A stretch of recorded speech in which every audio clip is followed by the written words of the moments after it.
No. What did he say? He's going to destroy the world. How can you see Noah, in your opinion? Well, Noah is a story that is not only in the Bible, it's also in every other major religious text. A flood mythology exists with every people who've lived on this planet. Australian Aboriginals have a flood mythology. Geography will talk to you about a flood mythology. Archaeology will talk to you about a flood mythology. So I think it's really up to the individual whether they believe it's a true story or whether it's something that's just metaphorical. Personally, I believe it's true. I believe that the story of Noah, the things that built up to it, and what happened, is shared human experience. A great flood is coming. We build a vessel to hold the innocent. Mama! Push them! What do you want? Did you really think you could protect yourself from me in that? It's not protection from you. Did you expect that controversy that happened in some countries about Noah? Well, I think when you understand that in the Quran Noah is a prophet, and it's very clear in Islam that the instruction is to never make a rendition of any of the prophets in art or for any other reason. So it wasn't unexpected that certain countries would, Islamic countries would simply by the rules of how they live, not want to see the film.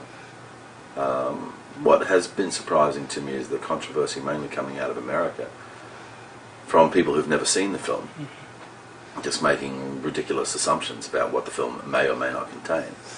And those same people, I believe when they see it, they will wonder why they ever wrote things that they've been writing, because it's a very respectful movie, and I think it's a very deep film.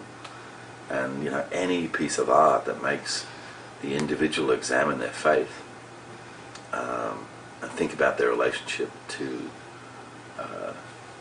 God, but also think about our stewardship of the earth and our relationship to animals. These things are all wonderful things to be contemplated.